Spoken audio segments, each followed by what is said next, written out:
Hello, everybody, and welcome to the Wake Up Report. Got a chance to check out John Wick over the weekend, and boy, oh boy, do I love those John Wick movies. I hope they keep doing them till the wheels fall off. I was absolutely delighted to find out that Parabellum, John Wick Chapter 3, is not the last one, so I just hope they keep doing these movies, man. I love them, boy. If you like guns, lots and lots of guns in action, then you'll love the John Wick movies. I'm not going to say too much about the movie because, a lot of people haven't seen it yet, so I don't want to give anything away. But John Wick, Halle Berry, dogs, and shotguns.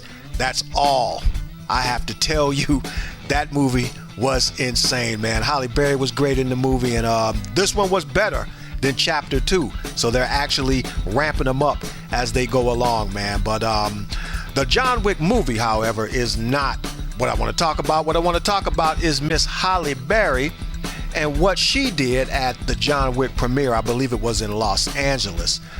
They're doing their thing with down the carpet and stuff like that. And you got the reporters that are asking questions and things. And there were 2 black reporters there. Only 2 black reporters out of a sea of reporters. And how about I let the reporter tell you what happened? Oftentimes, black reporters and black outlets are pushed to the end and unable to get the proper interview that they need. Well, tonight, Halle Berry interviewed with everybody. As she approached myself, and I was the only black woman on the carpet, and there was only one black male. As soon as they got in front of Lamar and myself, her PR said that she had no time to speak to us, and they began to walk away. Sorry, we don't have time. I'm so sorry. Can we just do a group? One group? For anything because we're doing group print, and they're already starting at the theater. And I prepared all day. I was super excited. Who doesn't want to talk to Halle Berry? You know what I mean?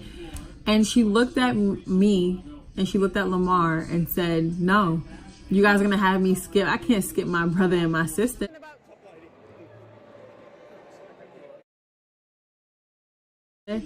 And she turned back around and walked right up to us, and we interviewed her.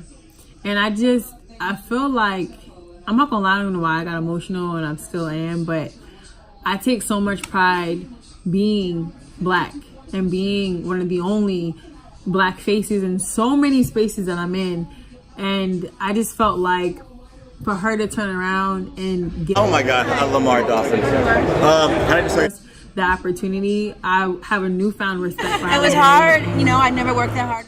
I just want to encourage every black woman and male to continue to break barriers in all of these industries, because our faces will be seen and our voice will be heard. Halle Berry. I've gone through this. I went to cover Obama once when he was running for president. I went to an arena. I'm standing in line. You got to stand in line with the rest of the press people, and they check your press credentials and stuff like that. The Secret Service checks you over and everything before they let you in. Well, there's this white guy, white girl in front of me there together. There's a white lady at the door letting everybody in. So, and I can hear everything because they're talking. So she, they get to the door and she's like, "Hello, how are you? And who are you?" And they say, "Well, we do an internet show, and we're just here to cover the president." She looked right at him. "Okay," and she let him in. I'm right behind him. She asked me who I was. I told her I was here to cover the Obama speech that he was doing, and I was collecting footage for a documentary that I was working on. And I had my press pass, because I've covered events before, and I had covered Obama a couple of other times. I had press credentials. This woman looks at my press credentials and looks at me, and she's smiling right in my face. "Well, I won't be able to let you in because, whatever bullshit answer she gave me." Now, there were some white reporters behind me, and I asked her, I says, "Well, why are you not letting me in? I've got a press pass, and the people in front of me didn't have a press pass. They just told you they were here and they work on an internet show."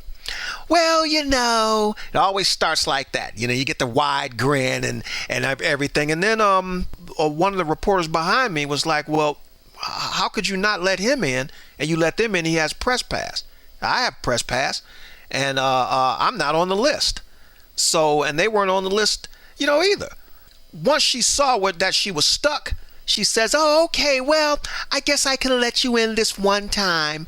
And I'm like, lady, I didn't say it to her. I'm thinking to myself, the president's only going to be here one time. I only need to come in here one time. What the fuck is wrong with you?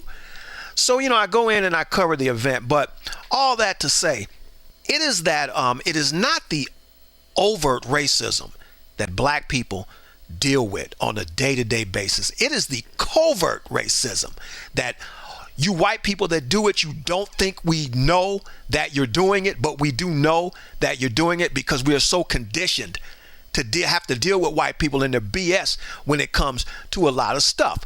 But it prevents you from doing your job right sometimes. It prevents you from getting a job sometimes. It prevents you from doing a lot. And I mean, it is like just this everyday thing where if you don't equip your mind to deal with it on a day-to-day basis, it can really get on your nerves. And I mean, the fact that you have to equip your mind to deal with this kind of thing. And I mean, for black men, you're walking down the street, you're minding your own business. You're not thinking about anybody. You're not thinking about nobody white. You're trying to think about getting where you got to go and whatever it is you got to do. White person is coming up the street and all of a sudden they walk across the street when they see you coming. As if, I've always wanted to ask a white person when they did this, as if I cannot walk across the street and beat your ass. If I want to walk across the street, beat your ass. What makes you think that I don't know what you just did?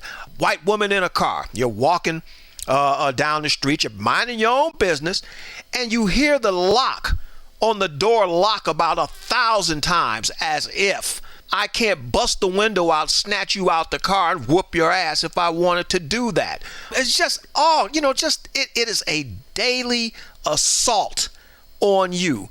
And white people don't really understand a lot when it comes to the systemic. Racism is a very complicated systemic system in the United States. It is way more than just some white person say, "Oh, nigga, go back to Africa," and all that kind of crap. That's just like I said, that's just overt.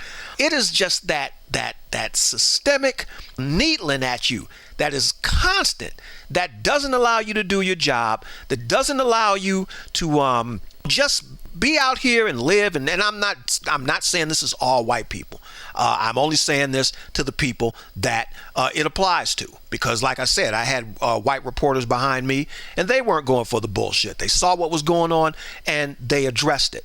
So while I'm listening to this reporter tell her story, and I'm thinking to myself, here you are, you're a black woman trying to interview a black woman, and the white people around the black woman are trying to keep the black woman away from the black woman. And the woman that was giving her the bullshit, because it was the same bullshit. She's giving her the same bullshit excuse as to why, number one, you always put the blacks down at the further end of the carpet, and then when I try to answer questions, you're gonna come at me, well, we have to go take pic. No, let me back it up.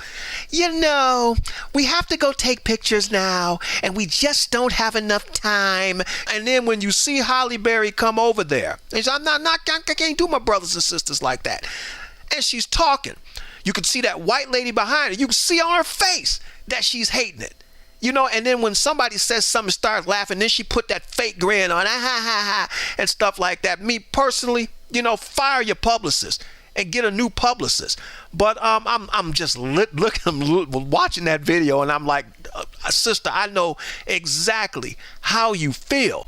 So I just want to say big ups to Halle Berry for doing that, because she did not have to do that in sports and show business. I guess a lot of high profile things where whites control the situation. They have a very bad habit and a very deliberate habit of keeping blacks away from other black people. Some blacks fall for it, and Halle Berry didn't fall for it, man. So I give her all the respect in the world for doing that. And you are right, sister. You got to keep fighting the good fight. You got to keep hanging in there and continue to make those inroads. Me personally, I say fuck them. We need to get our own stuff. And you won't have to deal with this kind of nonsense on a day-to-day basis, just a day-to-day assault on your psyche and your well-being. John Wick Chapter 3 Parabellum. Go check out Halle Berry and watch her do some serious damage in that movie. This is KTM in the Wake Up Report saying think a little bit. It will do wonders for you.